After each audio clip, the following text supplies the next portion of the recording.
11:05 now, so we're going to get going. We may have some more people join.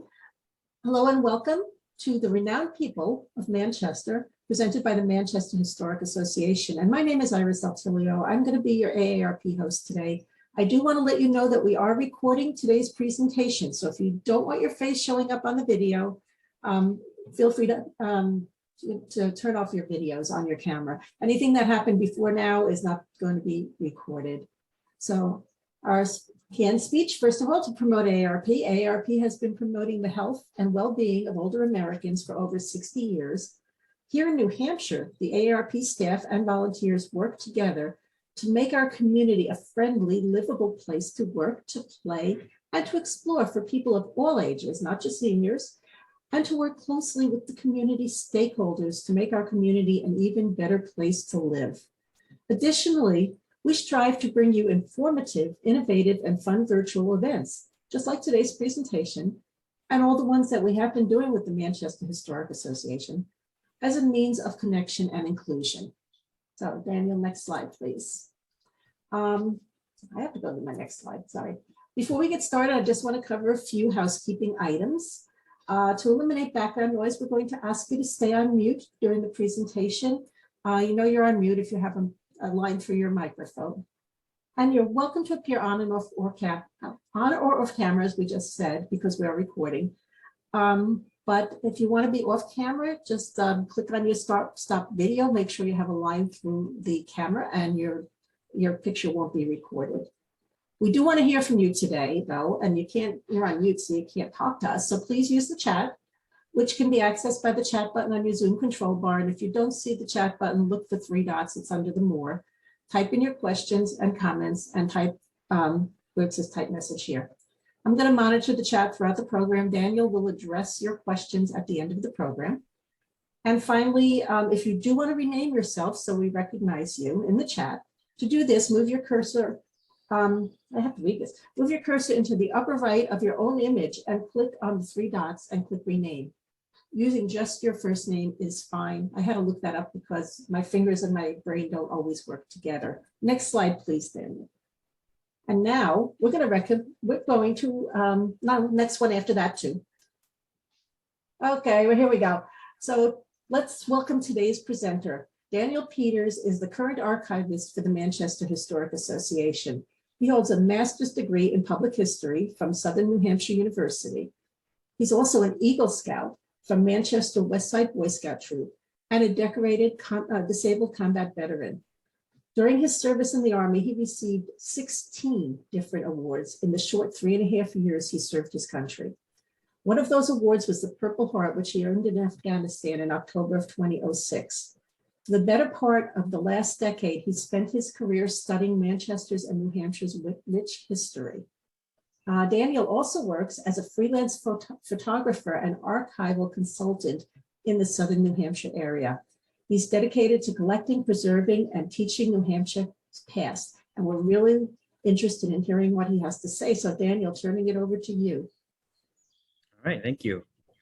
Before I get started, I just want to kind of let you guys know that a lot of these figures people don't really seem to know a lot about. And this talk today is basically based off of a lot of the portraits we have in our collection. So to get started with this presentation, the first artist that we're going to talk about is Edward Kuster. He was well known. He was actually born in Switzerland. His family came to the United States in the mid-1840s, and he was 9 years old. He attended local school here in Manchester, and then attended an art school in Germany. He later settled in Boston and kept a close connection with Manchester. A lot of the portraits you'll see today were actually pieces he did of local figures that we're going to be talking about. They have their own influence in their own right. So he was pretty well known for that time frame for his talents as a painter. He also did a bunch of stuff for the Courier, the Frederick Smith, Frederick, which would be later on, he was Governor Frederick Smith, but he was also the mayor. We're going to talk about him quite a bit. The Chaney family, and also Aslo Smith and many other families who are very prominent in Manchester and New Hampshire's history. So to kind of start off, one of his pieces here that we're going to talk about is he liked to do landscape, but he also particularly was very fond with doing studies of animals. In particular, it was cattle. So he lived most of his life throughout in Boston and did a lot of work for people of Manchester area, but then he ended up dying in 1881 at the age of 44. So he didn't live very long. So the Manchester Historic Association in itself, we have 33 works of his art in our collection, and I think the Courier has quite a few as well. So this is a portrait he did of Natalie Thompson.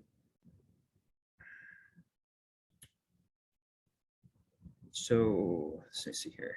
Yeah, this is actually his wife, but she was born in Switzerland as well, and after her husband died, she remarried, yeah, to a German doctor.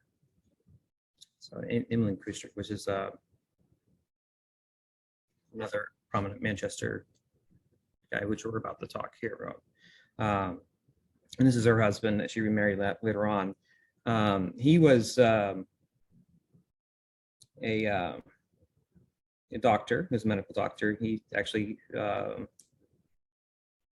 he had 4 stepchildren with her, and he was American, and he became an American in 1847. He settled in Syracuse, New York, and then a few months later moved to Manchester and lived here until his wife died in 1889. So this next person, you guys have probably heard of him before because the Manchester Airport used to be called Grenier Field.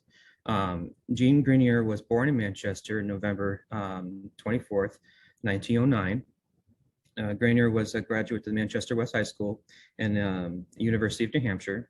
He served as an airman in the U.S. Army, but was killed February 16th in 1934, the age of 24, when his airplane he was flying crashed during a snowstorm out in Utah and Wyoming border.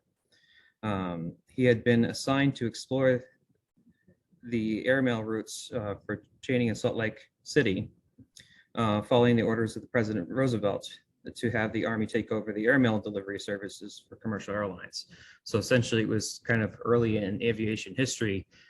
He was involved in trying to improve the process and moving of mail and increasing our nation's ability to communicate with each other. So you got to think that this is, even though it's the 1930s, that was still something they were kind of working out. Airplanes were still kind of a new technology. It was probably only about 30 years old. So let's see here. So Grenier was only one of 12 pilots that died on these exploring these routes. So part of the reason they would have died is because they didn't have some of the ability to track like how far they were off the ground, that kind of stuff. So if you get caught in a storm or some fog, it was really hard for pilots without having proper instruments to judge how far they were from the ground, or getting caught in some cross breezes, winds, and being turned around. It's really easy in the air. I don't know if some of you who aren't pilots would really have an idea of what that was like, but part of the problem is later on the Army would actually, and then what eventually became the FDA, would mandate certain kind of regulations and tools and gauges that pilots had to have in aircraft in order to prevent some stuff like this from happening. So basically, right before World War II, they renamed the Manchester Airport Grenier Field, and that became an air base where just about every B-17 and B-19 bomber that went to England stopped here in Manchester. So it was a massive base during World War II for refilling before they went over to do their campaign in Europe. So this is the third terminal at the Manchester Airport. It still exists today. It's now the private terminal, where if you have a personal aircraft, you can basically, this was where you would go to check in and all that kind of stuff. They have their own tower over there. So the second tower is now the airport museum, which you can visit today. So the original first tower, the first building was torn down to build the second one, and they've kind of left the other one since then. So the main terminal that we have today it's actually the fourth terminal that we've been using, and they've been expanded on it for the last 40 years. So it's really grown quite a bit, but some of the original buildings still do stand from when it was an Air Force base, and well, at the time it was an Army base, but basically it was the predecessor of the Air Force. And you can still visit some of these buildings today. Which is, if you haven't been to the Airport Museum, for the New Hampshire Aviation Museum, it's right by this building over on the back side of the airport. I encourage you guys to check it out. They're pretty cool. Little museum, but it's a neat museum. All right, Joel Soldier. He was an artist. He was from Manchester. He was a lifelong resident, but he was also well known. He was also an architect, and he established the Solar and Art Associates, designed several houses, churches, schools, and community buildings across New Hampshire. So a lot of the architecture you see today, especially in Manchester, he had a hand in designing. He got to start working as an artist at the New Hampshire Civil Conservation course, where he painted the CCC camps. He painted life in CCC camps between 1935 and 1937. He later taught classes at the Art Institute of Sciences and at St. Anselm College. So Sol's original portrait of Lieutenant Grenier was given to the Manchester Historic Association in 1949 by Grenier Field. It was, so basically he's the artist that did the portrait you just saw of Lieutenant Generous. I didn't mention that before. It was on loan to Grenier Field when it was destroyed at the Amaro Tempo terminal fire at the airport in 1974. So essentially what he did is he repainted the portrait for us from memory, which is pretty impressive. And we still have that particular one in our collection today.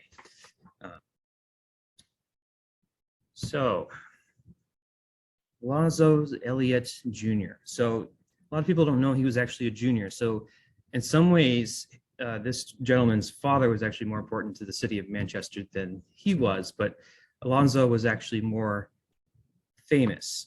So in 1914, he actually wrote a song called There's a Long, Long Trail, which was used around the world. It was famous around the world, especially during World War I.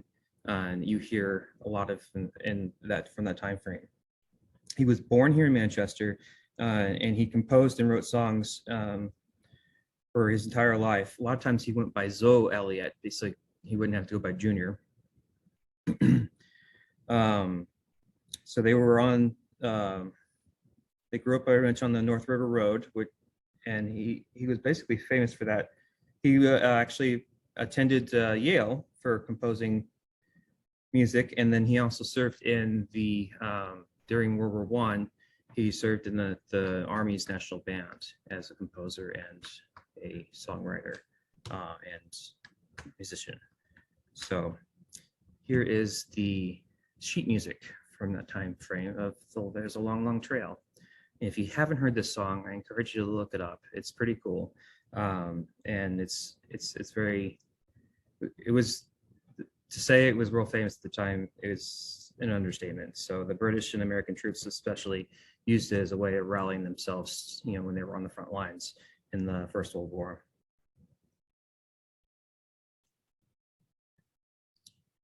So Burne Jenkins Jr., he was actually a cartoonist, but he did all kinds of different things around the and especially like sports themed stuff. So he did a lot of that type of stuff. He was well known for his time.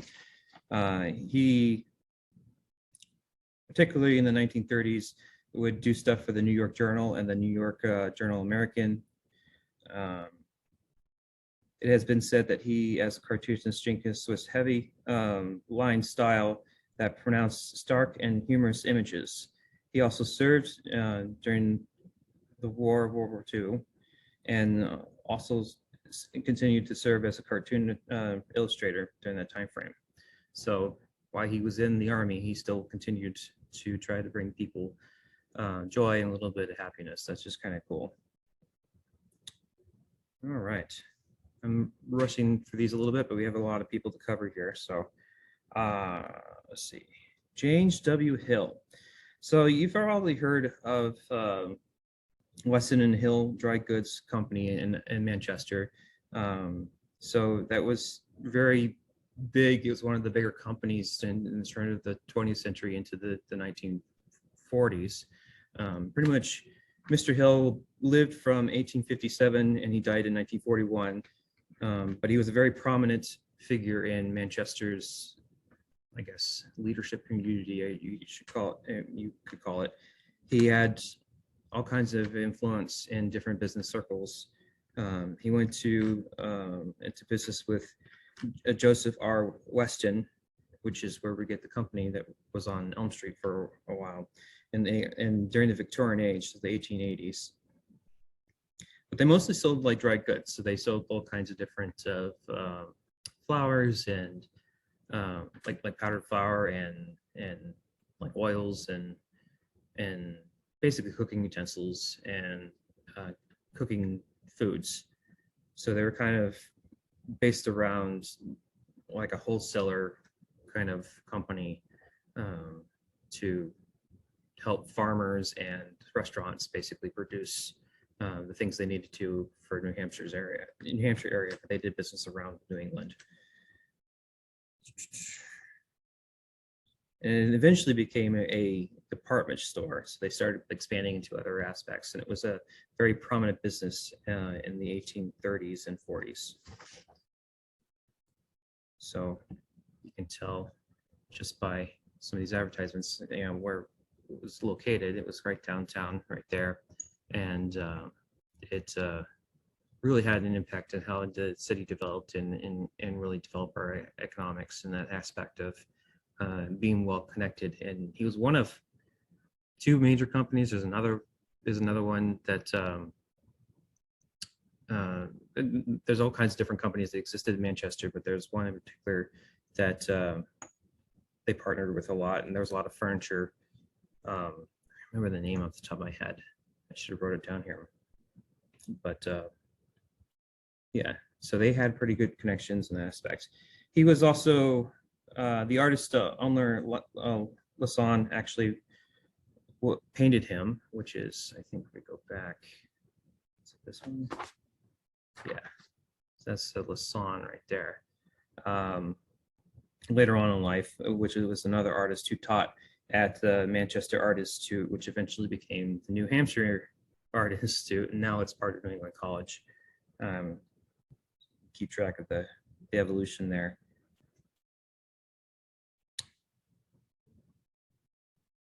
It was said that he had done more than any man.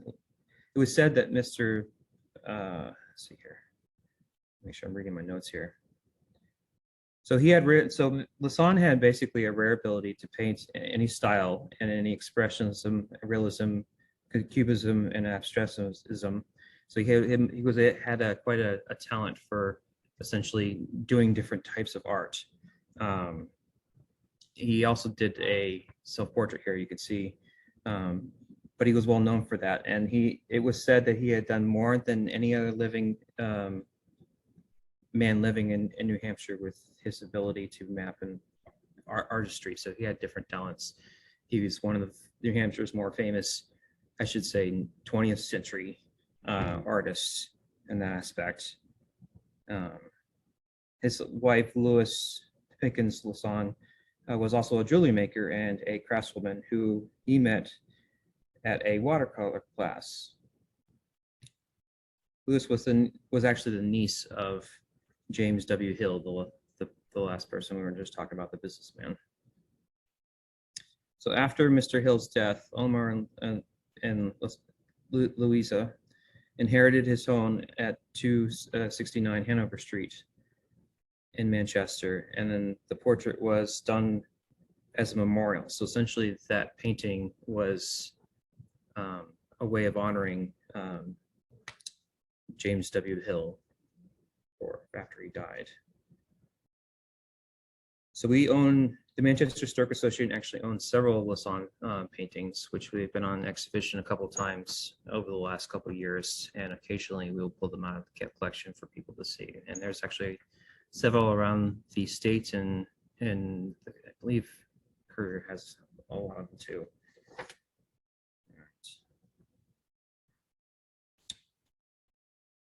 So this is a portrait of Esther Africa, who the Africa family was actually pretty influential themselves. But this particular portrait was given to us by Mrs. Walter Africa, Esther's sister-in-law. The artist is actually unknown, but the reason we are highlighting this particular piece today is because she was pretty influential in the development and growth in Manchester. Esther was born in Manchester January 21st, 1809,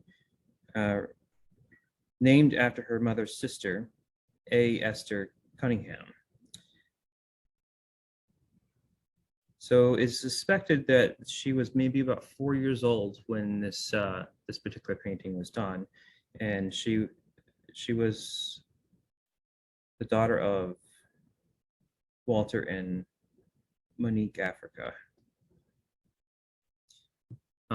Esther had 3 siblings. As you can see, there's a couple of them, 3 of them there in this photo. This is actually at Pine Island Park. At this time frame, that would still have been open. So there's Dorothea, Mandeline, and Walter. All right.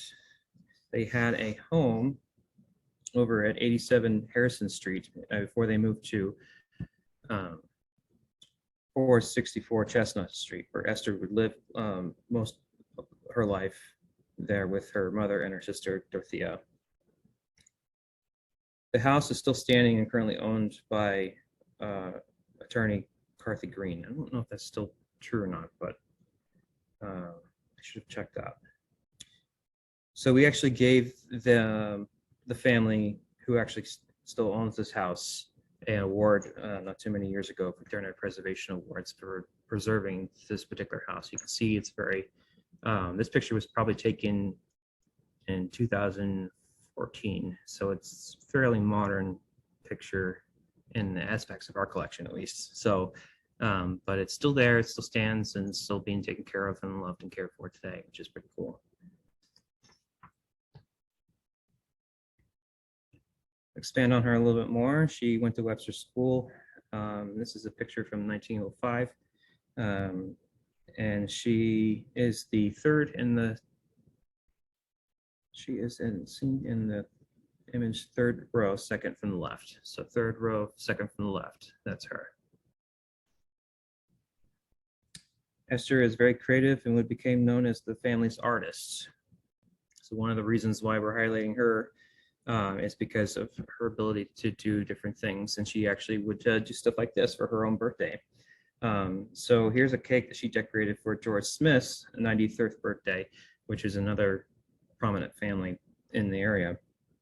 Each year for 32 years, she sent handmade cards to acknowledge the wedding anniversaries of her sister Isabel and her husband Robert Red Rofel, who was the 3rd baseman for the New York Yankees.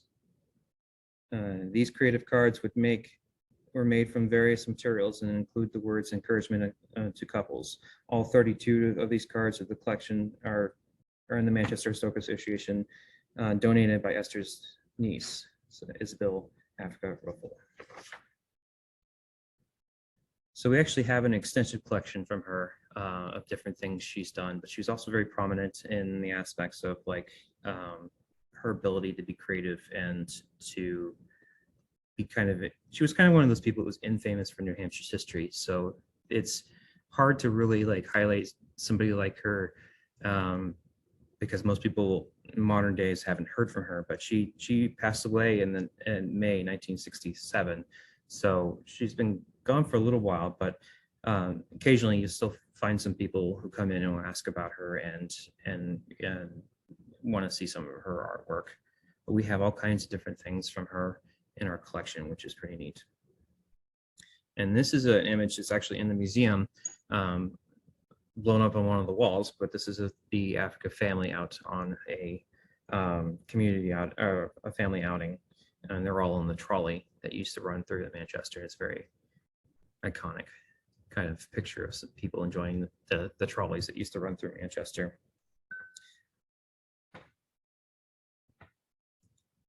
So Esther's father was actually a very prominent figure himself. He was also on the board of the Amoskeag National Bank, Walter G. Africa. He was on the People's Glass Light Company.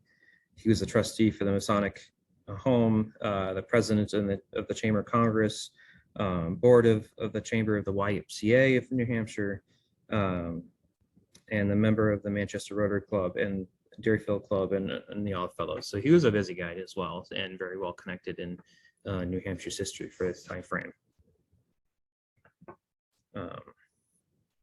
Elise Fairbanks. So this portrait of Elise Daniel Fairbanks was done in 1930 by a student at the Manchester Institute of Art and Sciences. Ms. Fairbanks was born in Manchester October 26, 1873.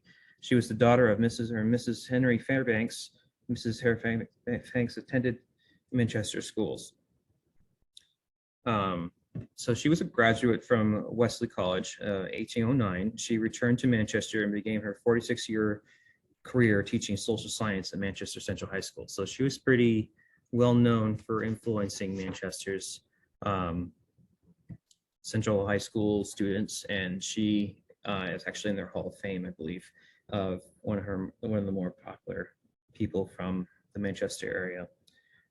She was well regarded by her students and said that Miss Fairbanks was always been ready to help individuals.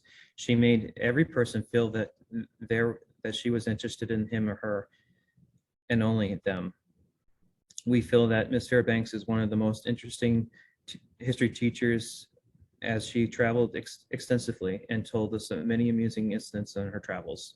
So she was very well traveled, well versed, and well connected with the community here in Manchester. Now, a lot of these people are not necessarily like nationally famous, but there are basically what historians call infamous. So these people would have been famous in Manchester or New Hampshire, and there are a few that I'm going to talk about later on that are very much they were nationally famous for their time frame, but not so much remembered in the modern era.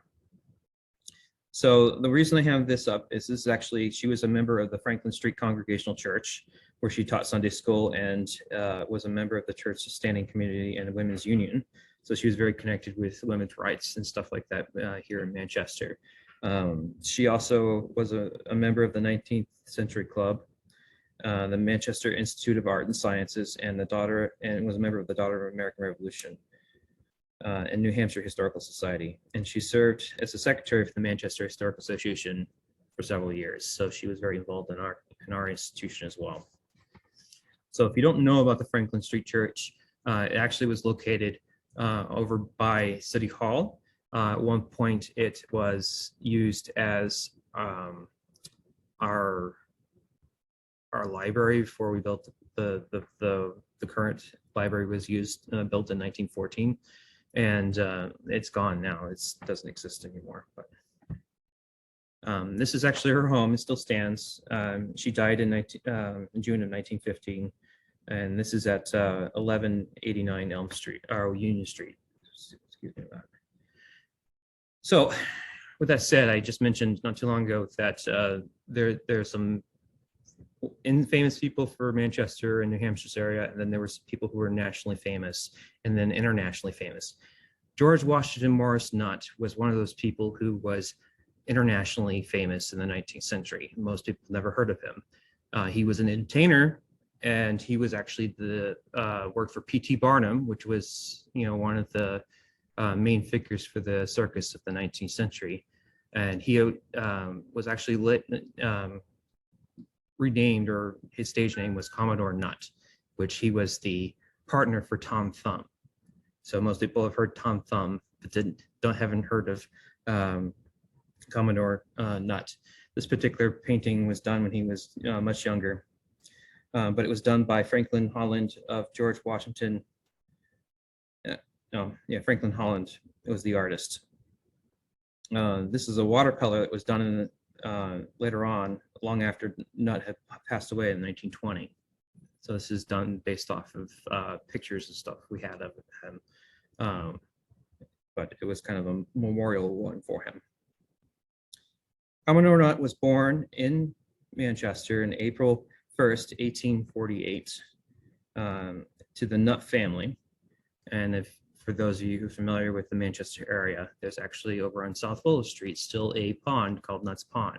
It's because the Nutt family owned most of the area of what we call South Willow Street now in Manchester, where the airport is. And the airport is where the Mall of New Hampshire is. That whole section was owned in the colonial age, by the Nutt family. That was their farm, and they were eventually split up between the family and different descendants, and moved on, and then sold off and became what it is today. Mr. Nutt was born with a form of dwarfism and only grew to be 36 inches tall. In 1861, he began performing and singing and dancing with his brother Rhodia Jr. as a dwarf, under the direction of the local entrepreneur William Walter, nicknamed Uncle Billy. So in December of 1861, that's where P.T. Barnum actually expressed interest in hiring George, and who at the time was only 29 inches tall and only weighed 25 pounds.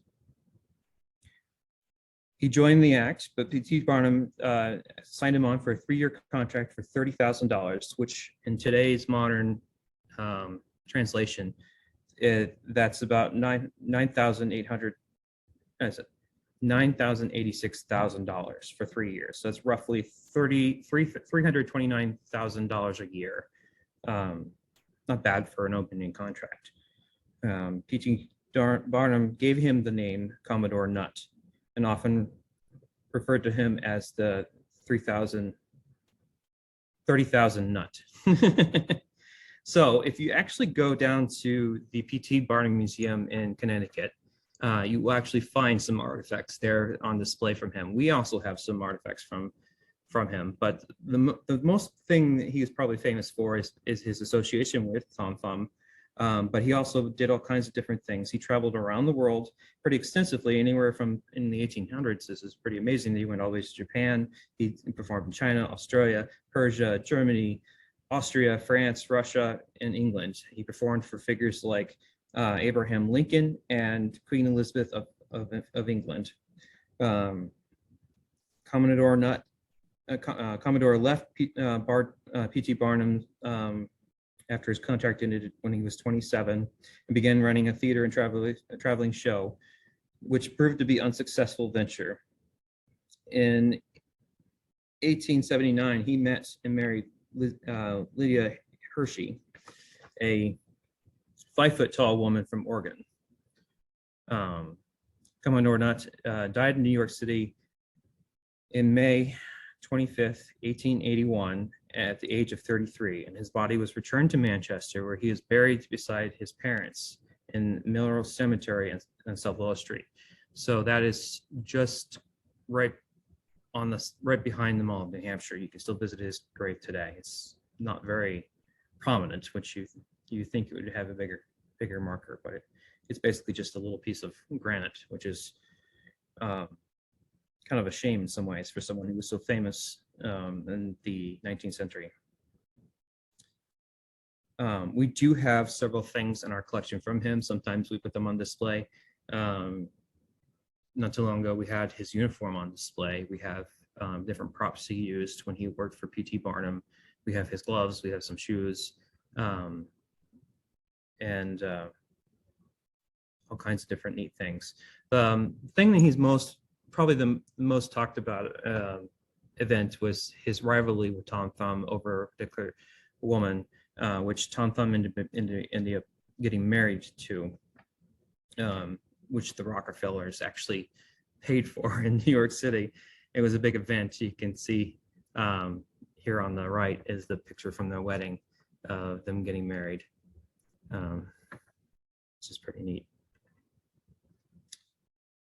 Next is the portrait of Captain William Dowse, one of Manchester's men. This oil canvas was done by an artist, Walter Slovek, a student of the Manchester Institute of Art and Sciences in 1946.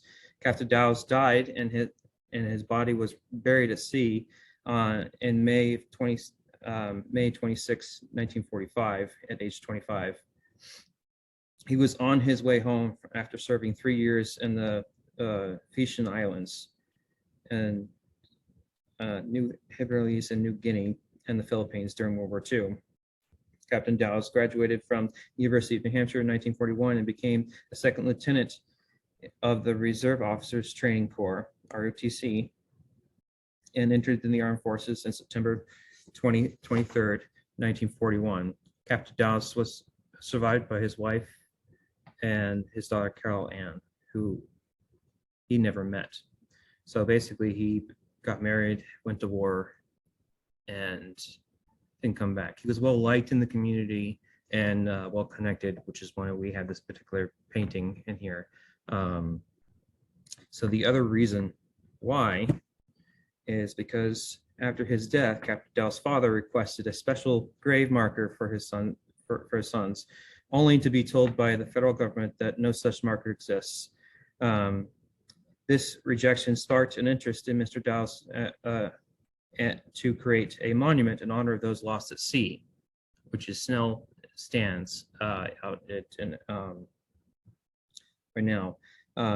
He helped establish the New Hampshire Marine Memorial Commission, which he raised funds and needed to erect a monument at Hampton Beach. So if you go to Hampton Beach and seen this monument, it's actually inspired by this man's death through his father and people's stories about people who didn't survive when they're serving in the United States military at sea. This monument was designed by Alice E. Cosgrove of Concord and was dedicated Memorial Day, May 30th, 1957. So this particular person probably has affected just about everybody who's been in Manchester, and whether they realize it or not. His name is Frank P. Carpenter. He lived from 1846 to 1938. He was born in Chester, New Hampshire. He graduated from high school in Concord, then moved to Manchester, where he spent the rest of his life. As a young man, he was involved in the grain business and also the spices. Actually, he at one point was partially involved in a fire that destroyed part of the city. Was kind of a setback for him in that aspect. In 1885, he purchased Amoskeag Paper Company and located at the north end of Amoskeag Mills, which he became primary business pursuit. Mr. Carper was a treasurer of the Mechanics Savings Bank and the director of the Amoskeag National Bank. He was also active on boards of insurance companies and other companies, and was the director of the Boston and Maine Railroad Company for a while. Mr. Carpenter is recognized as Manchester's greatest philanthropist. I can't talk today. And he used his influence and wealth to benefit the social and civics and culture organizations in Manchester. His generosity to many Manchester organizations served and was renowned and served on several nonprofit boards. He had a particular interest in architecture. So, for instance, he chaired the committee for the Currier Gallery of Art, now the Currier Museum, that redesigned some of the initial buildings that was based off of the Currier's home. And then they've since then redesigned it, but this is what it looked like for a while when it first officially became an art museum. And it was constructed in 1929. The New Hampshire Fire Insurance Building was constructed in 1915 on Hanover Street, and was Fuller Hall up the Art Institute up until 1929, and now the site sits empty. So that's right here on the bottom right here is the what at one time was actually a bank, originally built to be a bank, and then it became part of the Art Institute, and now it's owned by a private owner, but I don't think there's anything in there yet right now. So he also built several other buildings and was involved in different boards. One in particular was the YMCA and the Vine Millement, what we call the Divine Millement now. So that's actually what at the time frame used to be the post office. So there was an old Victorian post office that only maybe stood for about 40 years. They tore it down and had a big bell tower. We have some photographs of it if you want to check it out on our website. But he tore that building down and built the one that's there now, and it was much bigger and it was able to hold much more of a capacity. That was one of the reasons why they did that, and then the United States Postal Service decided they didn't want the building anymore, and then moved down to Brady Sullivan Tower at 1000 Elm Street, and now they've since then backed off from their location there, and they're out by the airport. But that's why this building was initially built, is to expand on the ability to service the people of Manchester with their postal service. Right now, it's a Divine Millement. It's basically a lawyer's office, if you're not familiar with that particular company. The other things he built was the Manchester Carpenter Memorial Library. The reason it's called Memorial Library is because he built it for his wife after she passed away. So that if you go inside in the main desk there, you'll actually see a painting of Mr. Carpenter and his wife. And this was finished in 1914 and actually housed the art collections for a while too on the bottom floor, until he built us the what we now call the Research Center. At one time, but that was finished and dedicated in 1931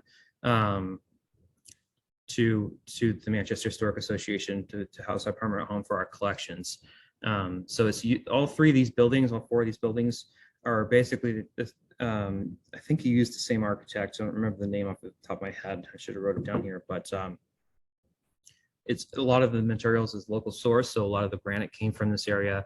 A lot of he used marble, gold, copper, all kinds of stuff. So it's very ornate and unique designs to all these buildings, and they're very prominently used in our community even today.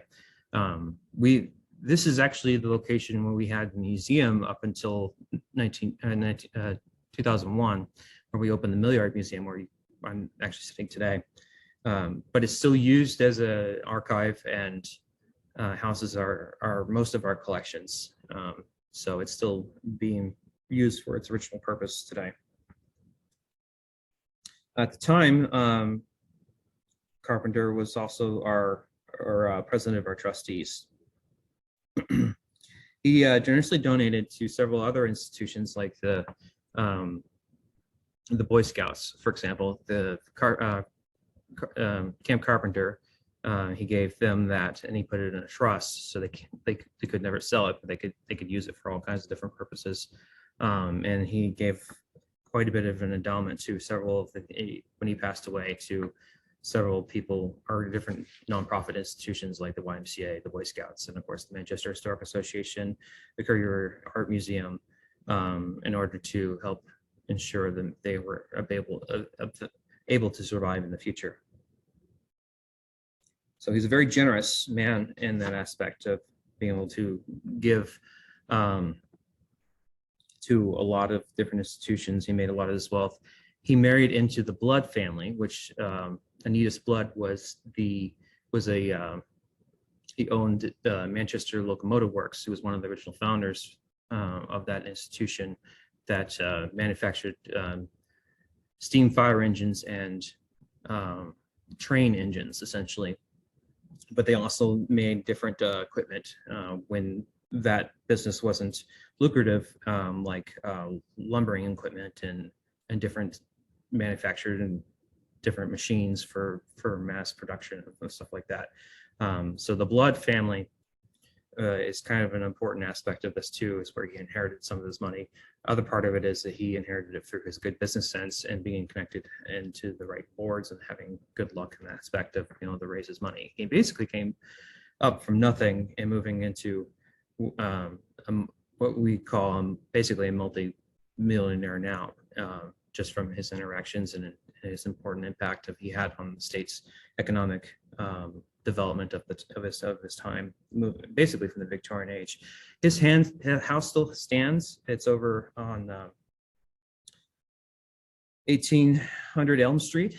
Basically, right if you come across Samusgate Bridge, that little intersection there, it's over on the other side of the fire, what is now the Brady Sullivan building, but it was the New Hampshire Fire Insurance Building, originally built for. But it's the building that, if you've been in Manchester during Christmas time, that always does the Christmas tree on the outside with the lights in the windows. So they've been doing, Brady Sullivan's been carrying on that tradition for a long time. It was the formerly housing the Red Cross for a number of years, Carpenter House, I mean, but now it's privately owned. Let's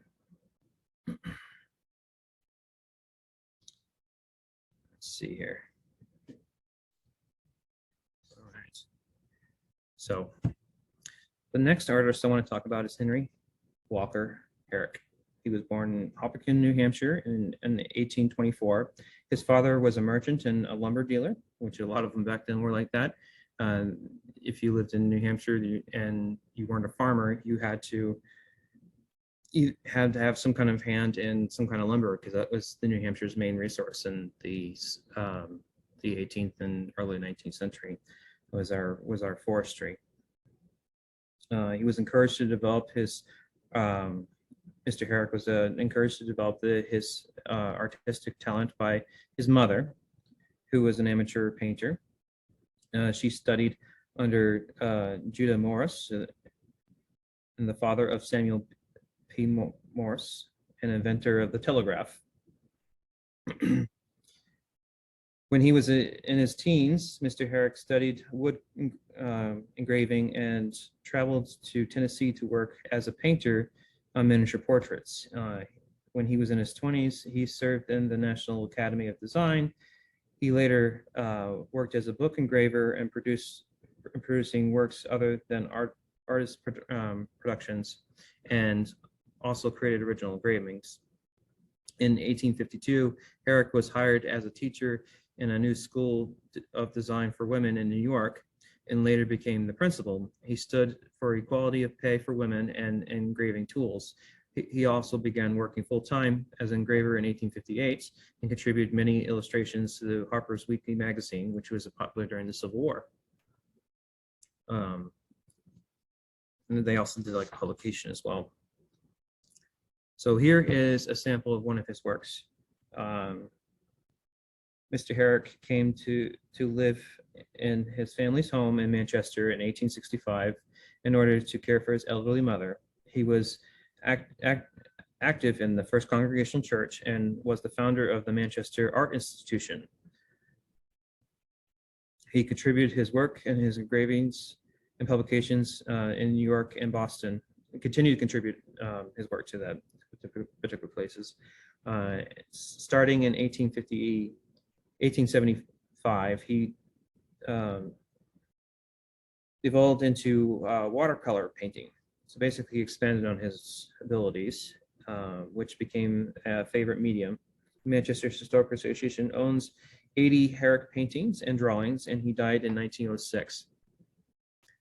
So here's another painting he did, but this is his wife. Henry Walker married Clarice Harflow Parkinson in 1849 in New Boston, New Hampshire. They had 5 sons, and he painted this portrait of his wife in watercolor. Mr. Herrick was fond of small portraits and perhaps perhaps because of his early training and experiences of painter as a mentor paintings. So this is another particular portrait that we don't know the second one where that came from, if it was done by him, but this kind of comparing, it's obviously taken off of the original one that Henry did of his wife.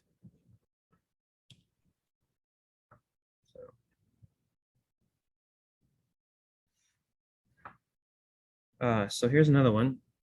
Brother Smith Herrick, who was Bertha was Henry Herrick's daughter-in-law. She married to Henry and Clarice's son, Henry Augustus Herrick.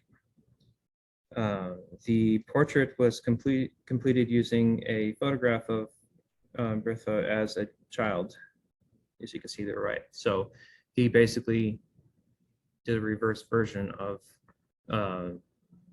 her when she looked like when she was a kid, which is kind of cool.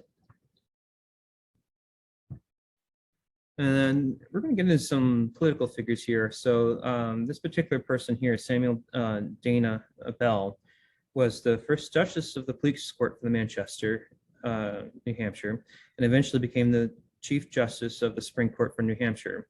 Mr. Bell first entered politics when he became a member of the New Hampshire House of Representatives in 1804. He was reelected for the next following two terms, over 2 years, during which he was the Speaker of the House. In 1806, he became the president of the Bank of Hillsborough, but by the end of his tenure at the position, but by the end of his tenure at the position, 1810, it was the only New Hampshire bank to fail between 1792 and 1840. Later, he was elected the New Hampshire's 8th governor of New Hampshire from 1819 to 1823 as a member of the Democratic Republic Party. If you're not aware of the Democratic Republic Party, it's actually the part often referred to as the Jefferson Republican Party, known at the time as the Republican Party. A little complex here, but occasionally other names. It was an American political party founded by Thomas Jefferson and James Madison in the early 1790s that championed republicanism, agriculturalism, political equality, and expansionism. Both the modern Democratic Party and the Republican Party are considered offshoots of the Jefferson Republican Party. The party became increasingly dominant after the 1880s elections, as opposing the Federalism Party, which collapsed later that year. The Democratic Republicans later splintered in the 1824 presidential election, and the majority faction of the Democratic Republican Party consolidated into what we now call the Democratic Party, while the majority of the faction ultimately formed the core of while the minority piece formed what we call the Whig Party, which is the predecessor of the Conservative Party before the Republicans came about. So Samuel D. Bell was one of New Hampshire's senators under that particular party from 1823 to 1835. Honorable Bell was no doubt a key leader in the development of modern American politics.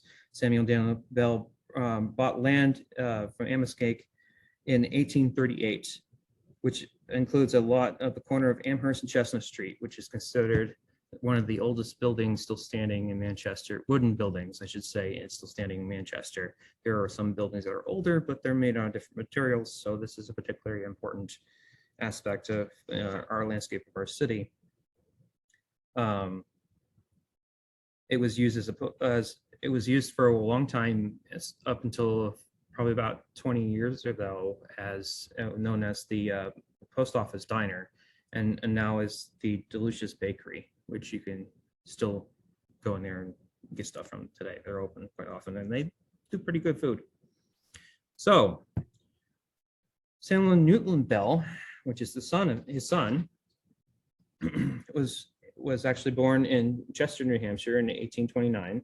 He attended school in Francistown, New Hampshire, and went to Phillips Exeter Academy. in Andover, Mass. He also graduated from Dartmouth College in 1847. He was a student in law and admitted to where he later was a student of law and admitted to the bar.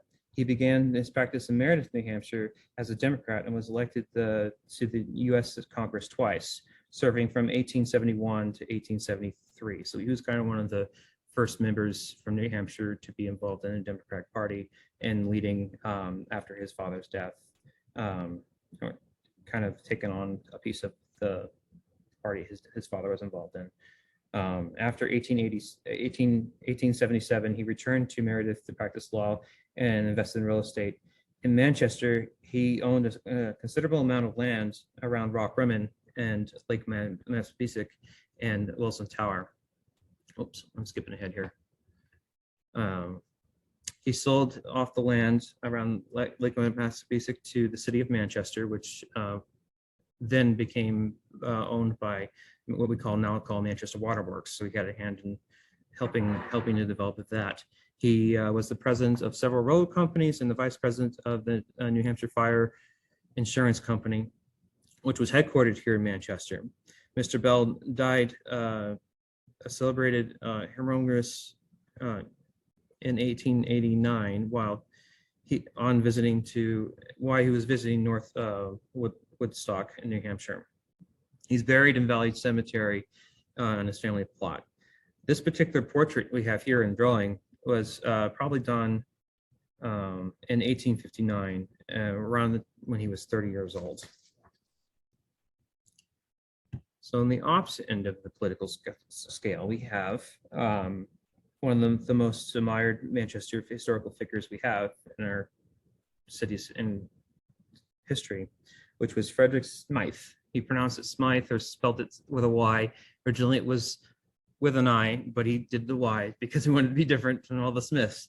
So sometimes you hear people call it Smith or Smythe. So, but regardless of how you pronounce his name, he's an important figure from New Hampshire in that aspect that he rose basically from humble beginnings and became one of the most prosperous figures from Manchester. He got to start working for the city government as city clerk. He served city clerk as city clerk 3 times, and also later on the mayor of Manchester 4 times. He served as state legislator and elected governor of New Hampshire twice.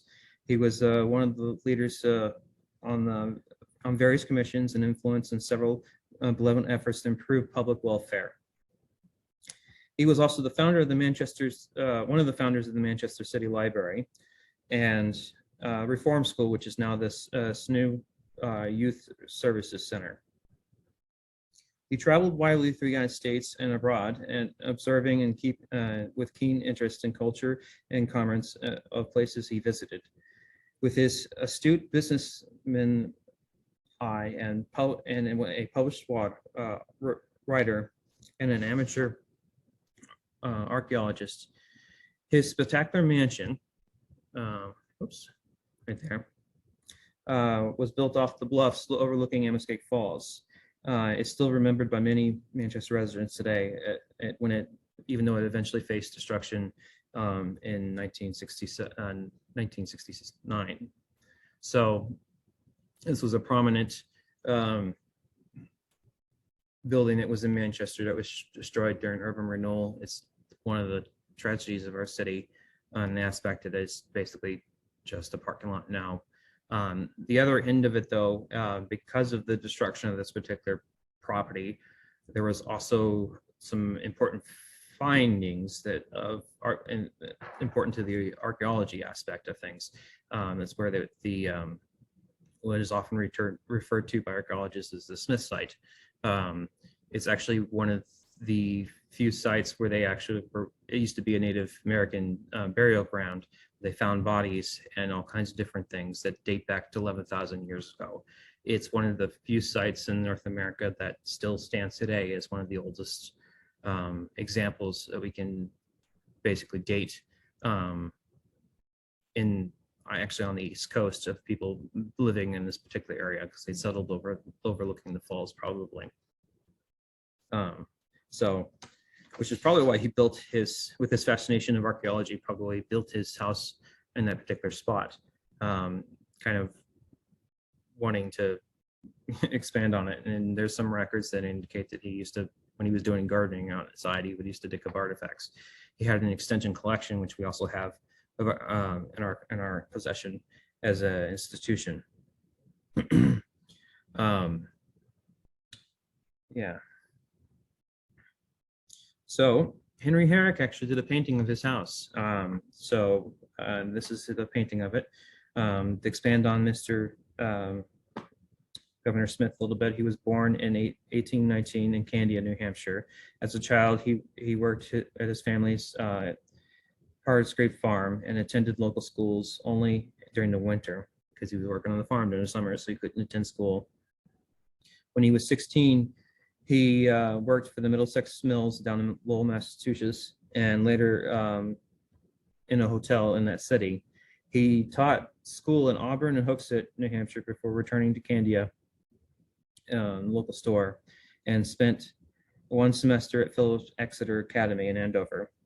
He came to work in a store on Elm Street in Manchester, which was brought him into Manchester in order to earn enough money to go to college. His plans changed once he got caught up in the hustle and bustle of the growing city, and he could see the bright future the business and politics the city would have. So, with that said, he was one of the original members of the Grand Old Party, which would eventually become the Republican Party. Not many people know that the Republican Party was actually started in Exeter, New Hampshire, at Blake's Morris Hotel on October 12th in 1853. An abolitionist named Amelius Tuck called for the formation of this Grand Old Party, which would later be renamed as the Republican Party in Ripple, Wisconsin in 1854. This formation of this new party came out of opposition with the Whigs making the compromise of the Kansas-Nebraska Act. During the time frame that the people in New Hampshire were meeting and creating this particular party was in opposition of some of the New Hampshire leaders, like at the time would have been President Franklin Pierce, who were pushing this idea that we need to continue slavery on a national level and make compromises with the southern states. Many people around the state and the nation were upset about these talks, and when President Franklin Pierce signed it into law in May 30, 1854, that pretty much led to the end of the traditional conservative party of the Whigs and the birth of a new anti-slavery Republican Party in opposition to Franklin Pierce's Democratic Party. Mr. Smith was one of the early members of this particular party, and he was honored to host Abraham Lincoln his memorable visit to Manchester in 1860. So when President Lincoln was visiting Manchester, he actually came to New Hampshire to look at Phillips Exeter Academy for his son to attend there, but he was also running for president at the time. So it was because of Frederick Smith that he actually came over to Manchester and then went up and spoke in Concord, and then came back down and spoke at Smith Hall, which is basically a event venue that that used to exist over by Brady Sullivan Tower, which burned down, unfortunately, at 1000 Elm Street. So where the New Hampshire Plaza is now, over on Elm Street, that's where it was. And he talked Abraham Lincoln to come and visit in Manchester, where he spoke there, and then toured the mills, and made all kinds of connections that way. What am I doing at time? All right, I need to finish up here. Yeah, so these are some different images we have. We have some stuff from the Smith family here.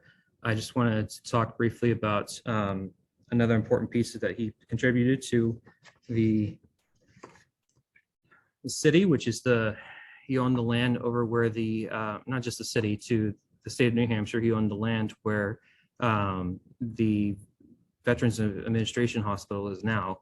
He built Smith Tower, which he saw a version of it while he was in Scotland and came back and built it on that property. The Smith Tower is kind of an important landmark in the aspect it was used as a radio station during World War II, basically from the 30s into World War II, as ways to basically keep people connected with what's going on with the news.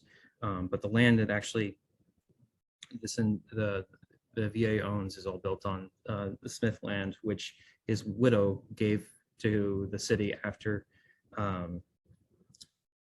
she passed away, and and then the city turned around and gave it to the state so they could, or the federal government, so they could build the Veterans Hospital. With that said, I just want to do a quick plug for the Manchester Historic Association's Milliard Museum. If you haven't come to see our museum, please do. For a small museum, we've got quite a bit of things to look at. It usually takes about an hour or so, depending how much you want to read. The other thing I want to talk to you about real quick is our research center, which I mentioned briefly in this presentation. We, as an institution, make it our mission to collect, preserve, and share Manchester's history. So we are a nonprofit institution, which we're not supported by any government funding. So we're basically supported by our members and the generosity of the community, and continuing our mission to basically collect, preserve, and share everything Manchester. And I think we're ready for questions. Okay, well, Daniel, I have one question in the chat from Lois, and her question was, when you categorize people of prominence, do you examine records, the roles of immigrant community leading members, or go back to the time when there were still indigenous people present? And if you need a clarification, Lois can unmute and clarify for you. Sorry. No, I guess I read it okay. So her question is about indigenous people being present, or? Okay, Lois, can you unmute and kind of explain your question? Thank you. Hi, yeah.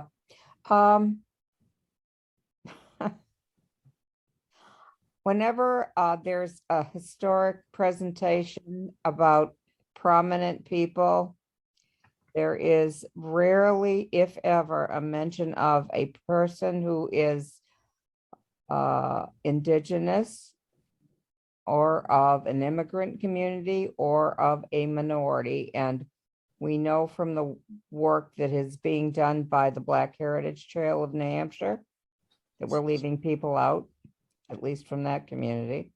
So So the I'm answer to that wondering question, what's in the Historic Association's collection. Are there any people from those groups?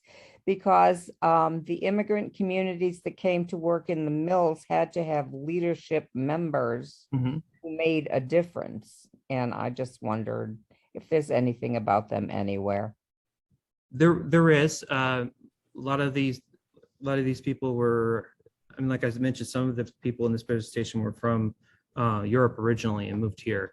I wanted to make sure that we mentioned something about the native, the indigenous people that were here, particularly with tie in with Governor Smith, because that's one of the more important aspects of what we know about the people that were here. There are figures like, if you attended one of our, like the Hall of Fame talk, for example, that we talk about, was Chief Pasconaway, who was one of the more famous, I should say the most famous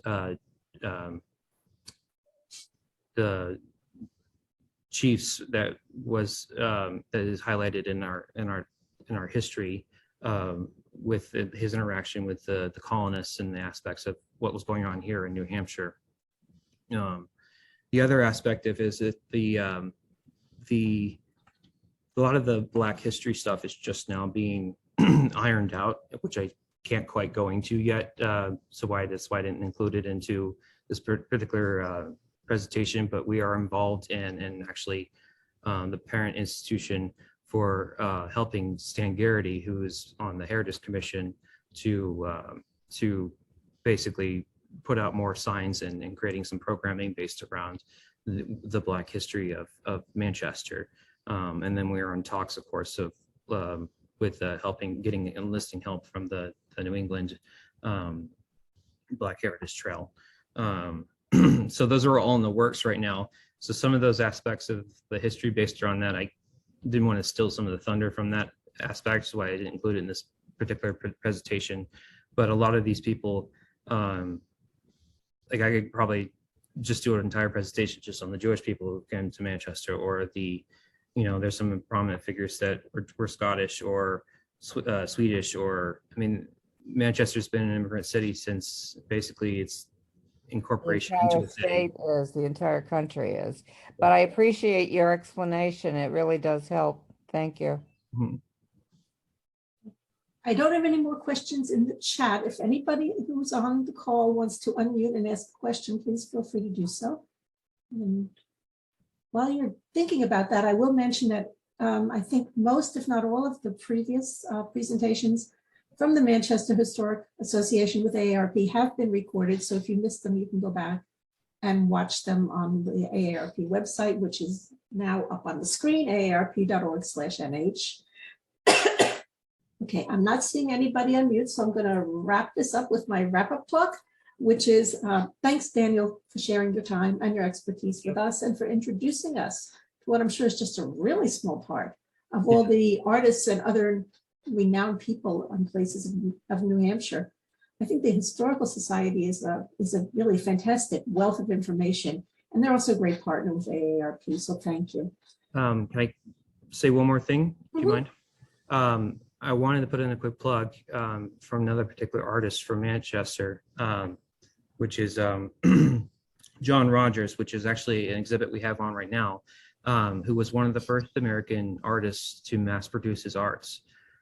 He got his start working here for the Amscape Manufacturing Company, the foundry, which is now Cotton Restaurant, and then later moved to New York and mass produced his art. So he actually had a catalog, like the old Sears catalog, where he made different art pieces, and he was known as the people's sculptor. So he's well connected in the art history of not just New York, but New Hampshire as well.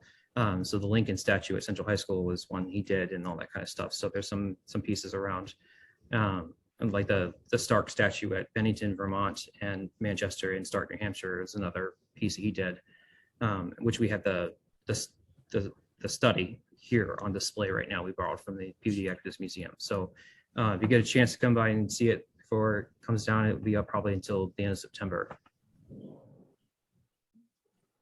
I want to thank the audience for joining us today. I hope you appreciated the opportunity to learn, and you did learn about the renowned people of Manchester, and that you'll share what you've learned, and you'll share about the museum with your family and friends so that they can all go and join, not join necessarily, but join maybe, or just to enjoy it. And I believe they may have discounts for seniors. Do you have discounts for seniors, Daniel? We do. I thought you did. I've worked your desk a couple times as a GSA, but it's been a while, so I can't remember. Yeah. Be sure to check out our website, aarp.org/nh, see what else we have going on with our virtual presentations. We are trying to work towards coming back to in-person as well, but the COVID numbers keep going back up and down, so it kind of changes our plans. But we're going to continue our gentle yoga once a month. We have our cook-along demonstrations with Liz, Paint and Sip, Coffee and Conversation, Manchester Historical Association presentations, and we have Speakers Bureau presentations as well. We canceled today so we could do this one instead. We always welcome new volunteers. It's all kinds of stuff you could do. If you want to volunteer with AARP, just email us at nhaarp@aarp.org. I'm going to thank Daniel again. Thank you all again. I do hope to see you either in person in the future or again in a little box. And in the meantime, be well and take care, and thank you. And that's Thank you, Daniel. all for today. You're Well welcome. done. All righty, let's end the meeting. Okay, what am I doing here? I know what I'm doing. Right. Thank you. Thank you, Daniel. You guys have a good day. You too.